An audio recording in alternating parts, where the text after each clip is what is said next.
Hello, ang topic natin ngayon is for feedback and control systems, which is transfer functions part 2.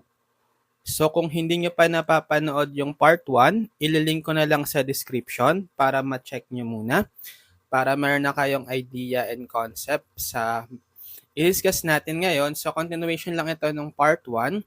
So magsasolve lang tayo ng more problems. So sa part 1, umabot tayo hanggang problem number 4. Okay, sige, tuloy lang natin. Let's have problem number 5. Solve lang tayo ng more sample problems. Okay. Sulat ka muna. Find the ramp response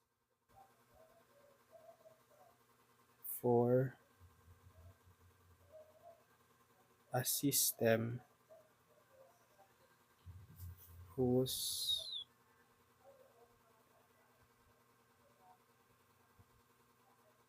transfer function is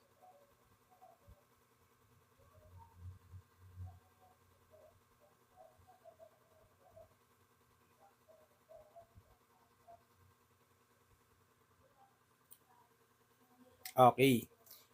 So find the ramp response for a system whose transfer function is g of s is equal to s over s plus 4 times s plus 8. So, pag sinabi nating find the ramp response, ibig sabihin, yung input natin is the ramp function. So, ano ra yung magiging c of t or yung output kung yung input natin is ramp? Kasi 'di ba yung transfer function g of s can be written as the ratio of the output c of s over r of s. Right? So kung yung ating r of t is the input, which is dapat daw ramp, ano yung magiging c of t? Kasi 'di ba kapag ramp, ano yung equation ng ramp? T. Okay? R of t, ramp, pag ramp function is t, or pwede nyo lagyan ng unit step function u of t. Okay? Or kahit ano na lang, t na lang. So, hanapin daw natin yung c of t given that the input is a ramp function, r of t, equal to t. So, gamitin natin yung transfer function. So, di ba, ito yung definition natin ng transfer function. Okay, that is c of s over r of s is equal to the transfer function. I-cross multiply natin. I-cross multiply natin tong r of s. Okay, so assuming ano pa rin to, zero initial condition, bale c of s is equal to s over s plus 4 times s plus 8 times r of s. So, paano mahanap yung r of s? 'Di ba given na yung r of t is the ramp function equal to t, get the Laplace transform of both sides.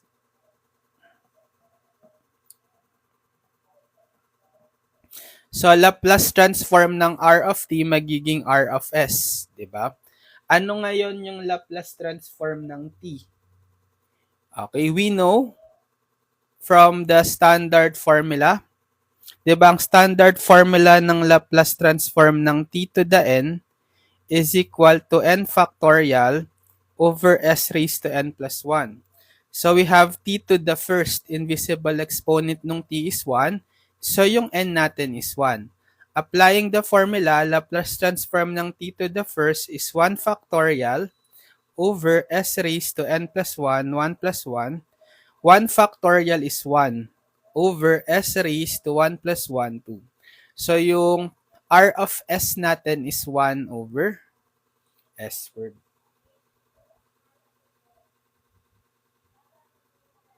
Okay, so magiging S over S plus 4 times S plus 8 times R of S is 1 over S squared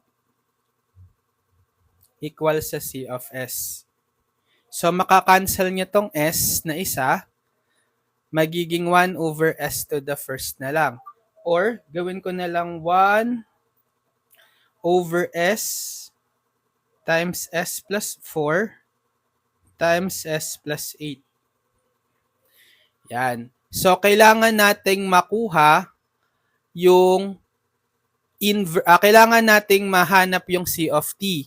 Kasi naka-Laplace transform tayo para mabalik siya sa time domain, i-inverse Laplace transform natin, both sides.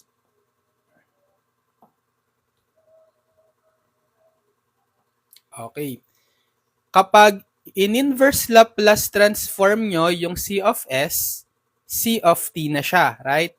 So, the problem na lang is how to find the inverse Laplace transform nito. Partial fraction decomposition, right? By PFD, or partial fraction decomposition, so copy natin yung fraction, 1 over S times S plus 4 times S plus 8.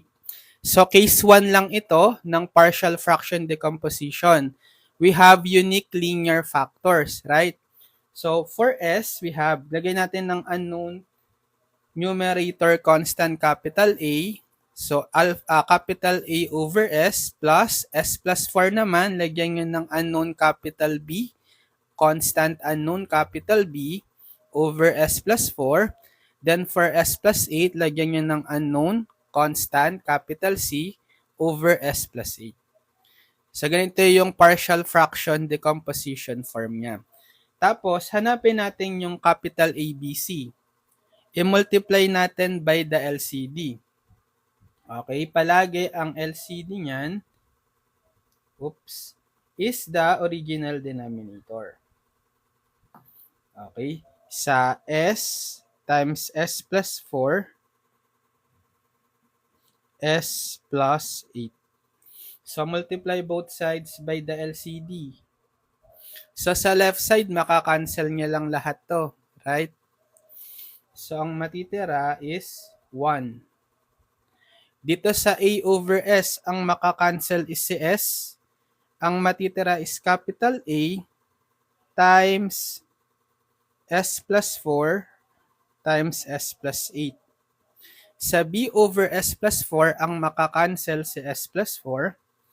Ang matitira is B times S plus 8. Then, lastly, for C over S plus 8, makakancel si S plus 8. Matitira is capital C S times S plus 4. So, pwede kayong equating coefficient or na lang tayo, cover up method.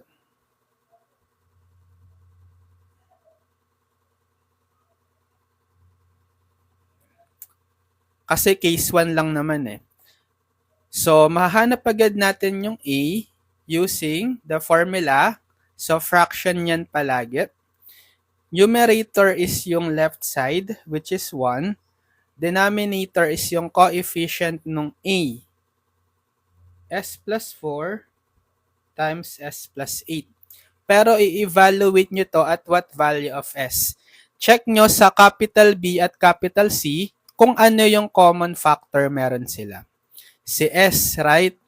Equate nyo yun to 0. So, S is equal to 0. Yan agad yung value ng S, 0. So, therefore, ang capital A is 1 over, palitan nyo yung mga S dito ng 0, 0 plus 4 times 0 plus 8. or 1 over 0 plus 4, 4 times 0 plus 8, 8. 4 times 8, 32. 1 over 32. Ganun din kay B, fraction siya. Ang numerator palagi is yung left side, 1. Then yung denominator niya is yung coefficient, s times s plus 8. Tapos evaluated at what value of s naman. So check nyo naman yung common factor kay capital A at capital C. Si s plus 4, di ba? Equate nyo yun to 0. S plus 4 is 0, then solve for S. Transpose si positive 4 sa kanan, negative 4. So, evaluate nyo to at S equal to negative 4.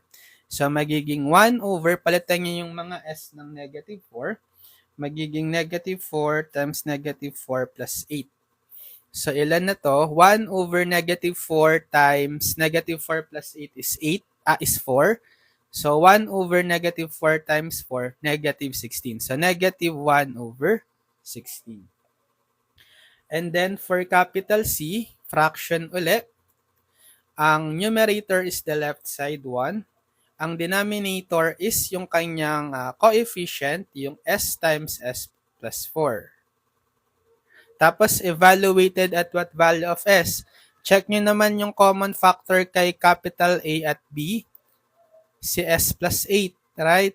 Equate nyo yun to 0. So, s plus 8 equal to 0. Then, solve for s. S is negative 8. So, evaluate natin to at s equal to negative 8. So, 1 over s, palitan nyo yung s ng negative 8 times negative 8 plus 4. So, 1 over negative 8 times negative 8 plus 4 is negative 4. Right? So, magiging 1 over negative 8 times negative 4, 1 over positive 32. Yan. So, kompleto na tayo ng capital A, B, C. Substitute na natin sa partial fraction decomposition. Yan. Diba? Ito siya. So, palitan natin yung value ng A. Nakuha natin is 1 over 32. 1 over 32 over S. Ano yung value ni B? Negative 1 over 16. Over S plus 4. Anong value ni C? 1 over 32 over S plus 8. So, di ba ito yung C of t natin equal to the inverse Laplace transform netong partial fraction decomposition natin. Okay? So, pwede nyo nang kuhain yung inverse Laplace transform of each term. Diba? So, gilid nyo yung constant. So, 1 over 32, inverse Laplace transform ng 1 over S, minus 1 over 16, gilid, times inverse Laplace ng 1 over S plus 4, then plus, labas, gilid yung 1 over 32 constant, times the inverse Laplace ng 1 over S plus 8. So, 1 over 32, ano ang inverse Laplace transform ng 1 over S? Diba 1? Minus 1 over 16. Ano ang inverse Laplace ng 1 over S plus 4? Bali, ang A mo dito, negative 4, right? So, e to the 80, negative 40. A mo is negative 4. Tapos, plus 1 over 32, inverse Laplace ng 1 over S plus 8. Ang A mo naman dito is negative 8. So, e to the negative 80. Ang formula na ginamit ko Laplace transform, inverse Laplace transform ng 1 over S minus A is e to the 80. Okay? So, recall nyo lang yung mga table of Laplace transform formula. So, ito na yung response, C of t. 1 over 32 or times 1 lang siya kahit 1 over 32 na lang. minus 1 over 16 e to the negative 40 plus 1 over 32 e to the negative 80.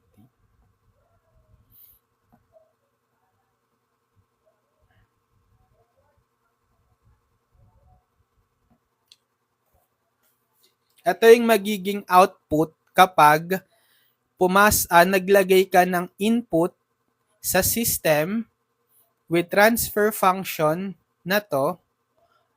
Ang kapag ang nilagay mong input is yung r of t equal to t. Ito yung i-output niya. Ito yung ramp response.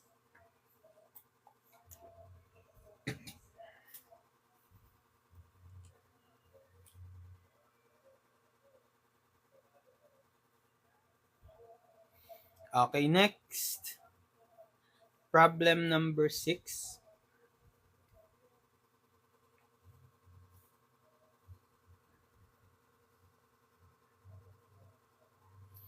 A system is described by the following differential equation or DE.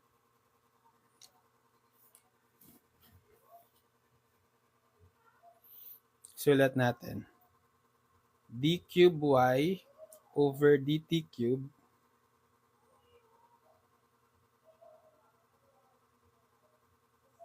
plus 3d squared y over dt squared plus 5dy over dt plus y equals d cube x over dt cube plus 4d squared x over dt squared plus 6dx over dt plus 8x. So find the transfer function of the system g of s equal to y of s over x of s. Okay. So a system is described by the following differential equation.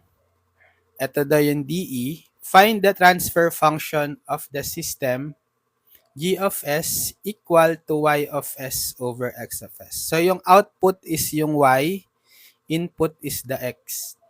So same lang sa ginawa natin dun sa previous problem sa part 1. Kukuhain lang natin yung Laplace transform ng both sides. Getting Laplace transform.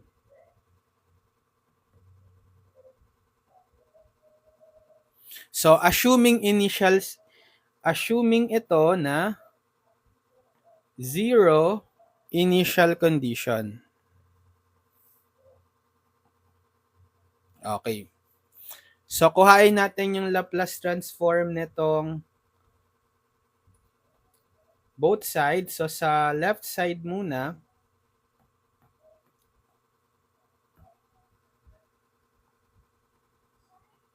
okay, dun din sa right side, kuhain natin yung Laplace transform. Ito, copy ko na lang. Okay, applying Laplace transform of derivatives. So sa left side, distribute nyo yung Laplace transform. So ang mahalaga lang dito is yung pinaka first term. Kasi nga mga zero initial condition tayo. So kukuhain nyo lang dito is dahil third derivative, s cube, tapos Laplace transform ng y is gawin yung capital Y of S. Okay, yan lang. Tapos, sa second term, plus 3, constant, copy. Laplace transform ng d squared, second derivative. S squared naman, times Y of S. Plus So 5 constant, copy nyo lang. Laplace transform ng first derivative of y, s to the first. Right? Kasi first derivative times y of s. And then, plus the Laplace transform ng y. So, wala siyang derivative. Automatic, y of s lang siya. Laplace transform ng y. Then, equal. So, sa right side, distribute nyo rin yung Laplace transform operator. So, dito sa Laplace transform ng d cube x over dt cube. So, assuming zero initial condition ulit. So, s cube, then Laplace transform ng x of t, gawin yung capital X of s. Then, plus Laplace transform ng second term, so yung for constant copy. Second derivative ng x, bale s squared x of s. Plus Laplace transform ng 6 dx over dt. So, 6 times Laplace transform ng dx over dt. First derivative, so s to the first or s na lang. Then times x of s. Plus 8 Laplace transform ng x. So, wala siyang derivative. So, 8x of s lang. Then, i-factor out nyo yung y of s dito sa left side. So, magiging y of s times the quantity, yung sum ng mga coefficients. Okay, so s cubed plus 3s squared plus 5s plus 1 equals, factor out nyo rin dito si x of s. So, x of s times the sum of the coefficient, s cubed plus 4s squared plus 6s plus 8. Yan. Tapos, kuhain natin, di ba, yung ratio ng y of s over x of s. Bale, cross-multiply dito si x of s, cross-multiply dito si, ito yung polynomial, s cubed plus 3s squared plus 5s plus 1. So, therefore, yung transfer function is y of s over x of s is equal to, okay, ito yung numerator, s cubed plus 4s squared plus 6s plus 8. Then, ito yung denominator, kinos-multiply nyo pababa, itong s cubed plus 3s squared plus 5s plus 1.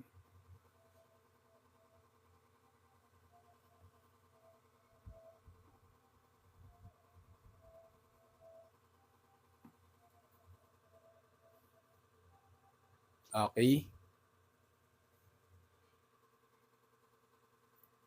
Problem number 6. Okay, next. Problem number 7.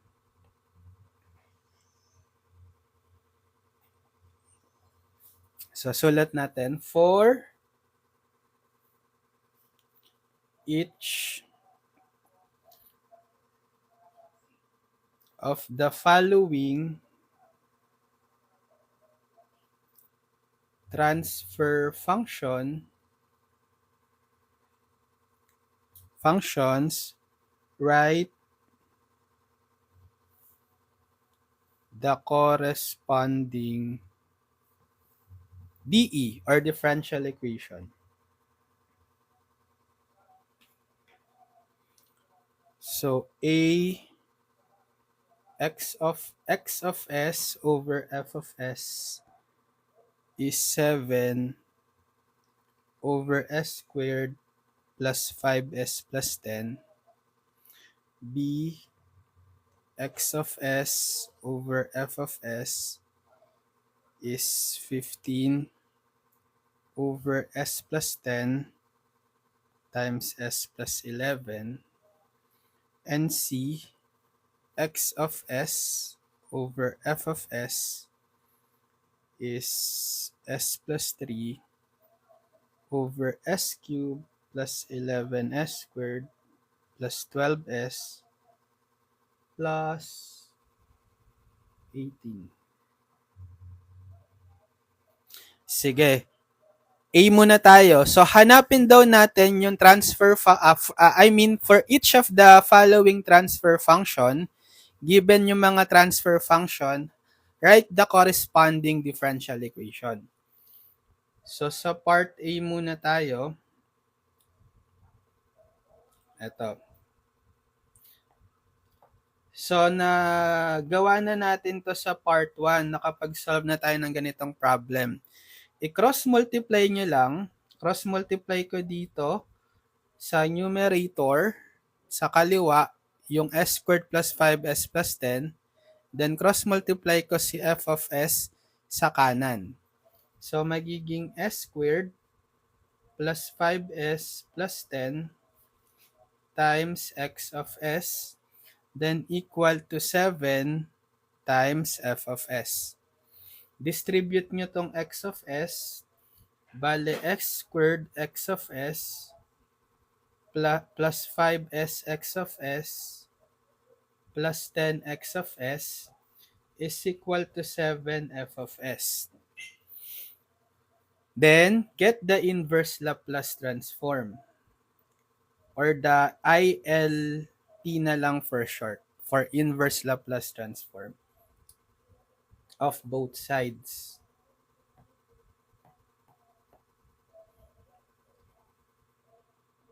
Kasi ibabalik natin into time domain. Kasi kapag differential equation, naka-time domain yun. Assuming is zero initial condition pa rin ito Assuming zero initial conditions. So, ano nga ba uli yung formula? Kapag meron tayong ganitong form, inverse Laplace transform ng s to the n times, let's say, function of x of s with zero initial condition. Diba? Yan ay equal lang sa nth derivative ng x of t over dt, where x of t is the inverse Laplace transform ng x of s. At assuming ito na zero initial conditions. Dapat ano lang to, zero initial condition magwo-work, applicable. Yan. So, madali lang, di ba? Pag kinuha natin, pwede nyo i-distribute yung inverse Laplace transform. Bale, dito, inverse Laplace ng s squared x of s. So, ang n nyo is 2. Right? Bale, inverse Laplace niya is second derivative ng x of t over dt, right? So, d squared x over dt squared. Plus 5, constant lang yon, so copy nyo lang. S x of s. Anong inverse Laplace kapag s x of s? So, s to the first. Ang n nyo is 1. So, first derivative, right? First derivative ng x with respect to time. Plus 10, constant, copy. So, wala siyang s. X of s lang. So, inverse Laplace transform lang ng x of s, babalik ka lang sa x or x of t. Hindi ko na nilagyan ng x of t. Pwede nyo lagyan ng x of t. Sige, lagyan natin ng x of t. Kasi automatic naman yan na function of t. Tapos, ganun din sa right side, hanapin nyo, inverse Laplace transform ng 7fs. So, 7 times inverse Laplace ng f of s, f of t. Yan, so ito agad yung sagot. Ito yung differential equation. Okay, next. Dun sa part B naman,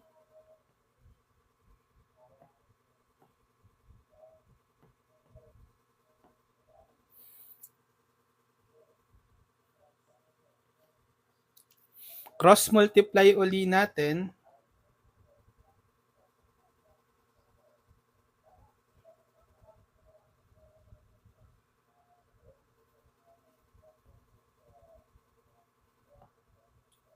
So, hindi na siya kasya.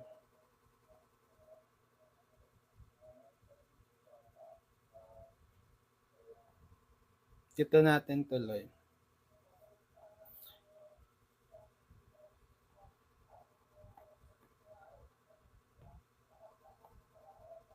Cross-multiply. Bale, S plus 10 times S plus 11 times X of S is equal to 15 times F of S.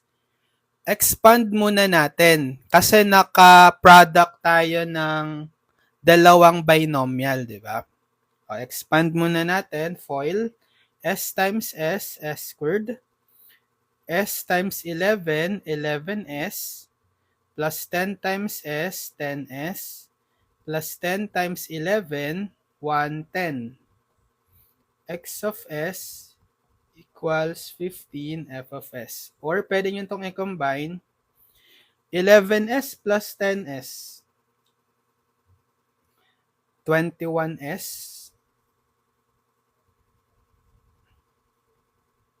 plus 110, X of S equals 15 F of S. Sige, i-distribute natin ngayon si X of S. Bale, S squared, X of S, plus 21S, X of S, plus 1110, X of S, equals 15 F of S. Yon, kuhain uli natin yung inverse Laplace transform of both sides.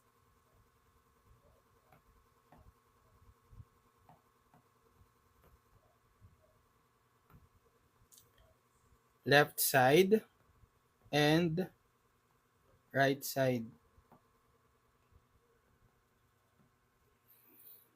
So, pwede nyo i-distribute yung inverse Laplace transform operator. Kuha nyo yung inverse Laplace transform ng bawat term isa-isa. So, inverse Laplace ng S squared X of S. So, applying yung same formula sa taas. Ito. Kung ano lang yung power mo nung S, N, i-derivative mo lang yung inverse Laplace nung X of S, which is yung X of T, to that nth power or nth order. So, bale, second derivative ito kasi S squared. So, D squared X of T over dt squared. Plus, so 21, constant copy, times inverse Laplace ng Sx of S. So, S to the first. Therefore, meron kang first derivative ng x of t over dt. Plus 1, 110, copy, constant, times the inverse Laplace ng x of s. So, wala siyang derivative. Inverse Laplace niya lang is x of t. Tapos, dito sa right side, ang inverse Laplace ng 15 f of s. 15 f of t. Okay, so this is the answer. Ito yung differential equation para sa given tawag dito transfer function.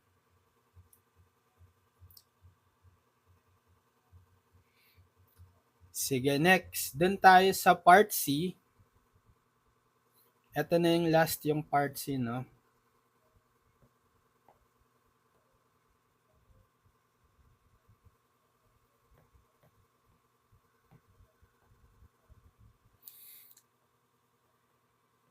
Ganun ulit.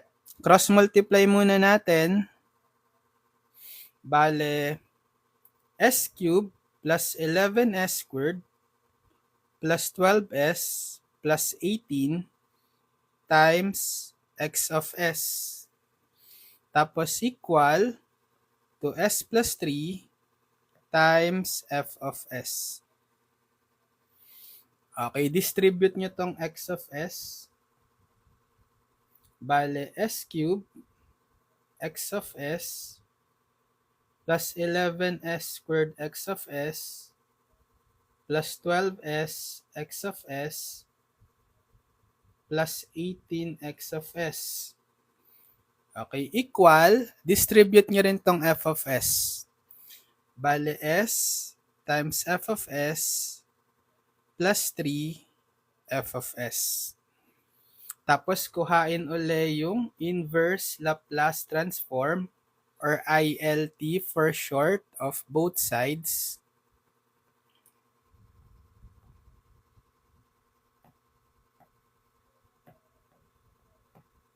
Sa left side, get the inverse Laplace transform. Sa right side din, get the inverse Laplace transform. So, pwede nyong i-distribute yung inverse Laplace transform operator. Kuhain nyo yung inverse Laplace transform ng bawat term. So, sa s cube x of s, inverse Laplace transform, applying yung same formula. Kasi naka-s cube ka, so yung n mo is 3. So, third derivative nung x of t over dt cube. Plus 11s squared x of s, so copy nyo lang yung 11 constant. Inverse Laplace ng s squared x of s, so second power si s, meron kang second derivative ng x of t. Plus 12s, so 12 copy lang yung constant.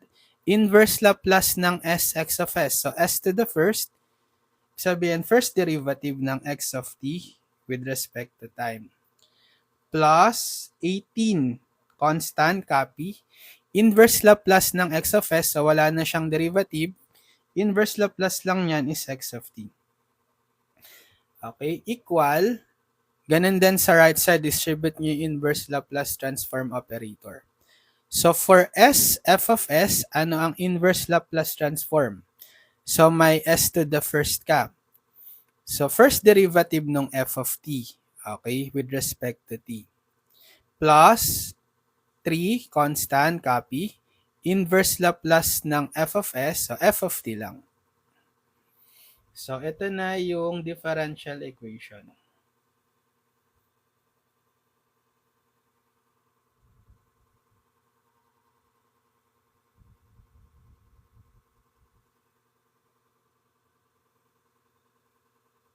Okay.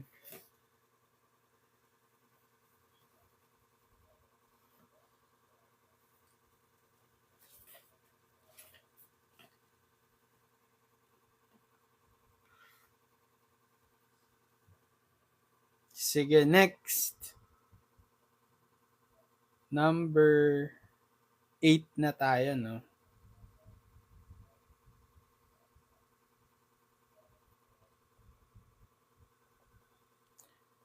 Write the differential equation or DE for the system shown below. So, system naman ang given. S to the 5th plus 2s to the 4th plus 4s cubed plus s squared plus 4 over s to the 6th plus 7s to the 5th plus 3s to the 4th plus 2s cubed plus s squared plus 5. Input is r of s, output is c of s. So, paano naman kapag ang binigay is yung pinaka-block diagram ng transfer function or ng system? Ganun pa rin, di ba?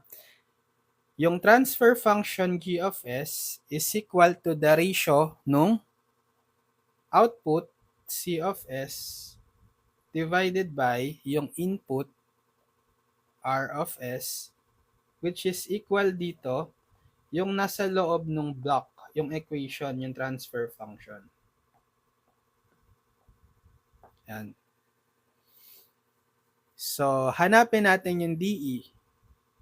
Sige, i-cross multiply uli natin.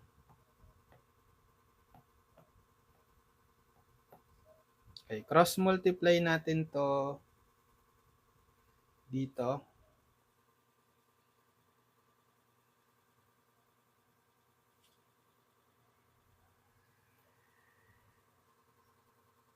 Cross multiply ito dito.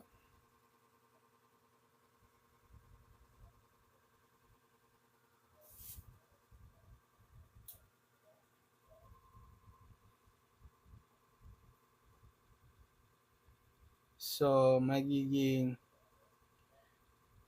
sige, copy ko na lang. Ito i-cross multiply ko, di ba? Pataas sa kaliwa. Bale, etong polynomial times C of S. Tapos equal, ito namang R of S, i-cross multiply ko yan. So, copy ko na lang to. Then times R of S, quantity R of S. Yan. So, distribute natin to. Bale, S to the 6th C of S plus 7S to the 5th C of S plus 3S to the 4th C of S plus 2S cubed C of S plus S squared C of S, hindi pa kasya. Kurang. Plus 5C of S. Then equal, distribute nyo rin tong R of S. Bale, S to the 5th R of S plus 2S to the 4th R of S plus 4S cubed R of S plus S squared R of S plus 4R of S. Tapos, get the inverse Laplace transform or ILT for short.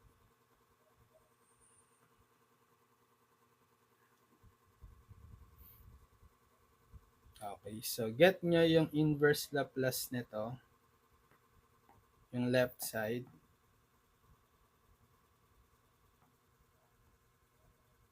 Inverse Laplace. Hindi na kasya. Equals inverse Laplace din ito. Nung right side. Yan. So, kuhain nyo yung inverse Laplace transform ng bawat term sa left side. So, same formula. 'Di ba kapag inverse Laplace ng power of S times C of S, derivative lang 'yon. Kung anong power nung S, yun din yung higher order derivative na gagamitin nyo. So, 6 derivative ng inverse Laplace ng C of S, bale C of t over dt to the 6th. Yan. Plus 7 inverse Laplace ng S to the 5th C of S, bale 5th derivative. Okay? 5th derivative ng C of t with respect to time. Plus 3 constant, copy. Inverse Laplace ng S to the 4th C of S. So, S to the 4th, therefore, 4th derivative C of t over d to the 4th. Plus 2 times inverse Laplace ng S cube C of S, third derivative C of t over dt cube. Plus S squared C of S. So, S squared, second derivative C of t with respect to time. Then, plus 5, C of S. Inverse Laplace is 5. Walang derivative. So, C of T lang. Then, equal. Sa right side, inverse Laplace. Distribute nyo rin tong inverse Laplace operator.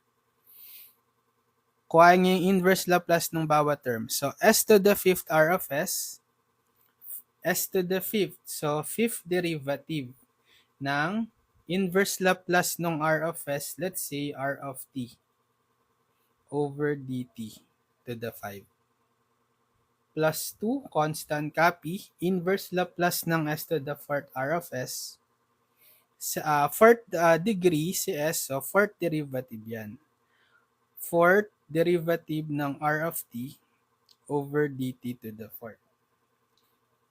Plus 4, constant copy. Inverse Laplace ng S cube R of S. So, dahil S cube, third derivative. R of T, d cube R of T over dt cube. Plus, so S squared R of S. S squared, second derivative of R of T with respect to time. Then lastly, plus 4R of S. So 4 constant, copy nyo lang. Then, inverse Laplace ng R of S. So wala na siyang derivative. Inverse Laplace niya lang is R of T. Yan. So therefore, ito yung differential equation.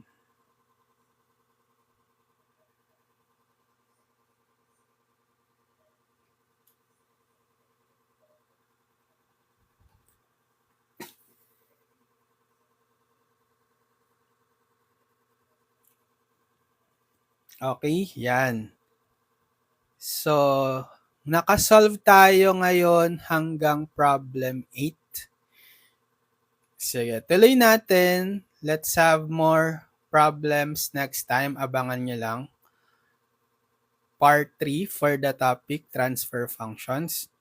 So, follow nyo lang ako dito sa ating account para manonotify pag meron tayong next video tutorial. And subscribe din kayo sa ating YouTube channel, Engineered Math. Ililink ko na lang sa description yung mga past video tutorials natin for feedback and control systems para mapanood nyo yung mga lessons. Pati yung playlist na rin pala ng CONSYS, Feedback and Control Systems, para mapanood nyo lahat ng mga video tutorials from the first to last lesson. And meron kayong reference video tutorial playlist from our YouTube channel, Engineered Math, sa subject na Feedback and Control System. So good luck sa mga nagte-take ng CONSYS. So aral lang kayong mabuti, kayang-kaya nyo yan. Practice lang mag-solve ng maraming problems. And panoorin nyo lang yung mga video tutorials ko sa YouTube. Yes, meron tayong electronic circuit theory. I-upload ko pa lang siya. Abangan nyo. May playlist din tayo. Sige. Good luck sa mga engineering students. So, aral lang lagi mabuti. Sana mapasa nga lahat yung mga subjects nyo ngayong SEM. Kayang-kaya nyo yan. Bye-bye! See you on my next video tutorial.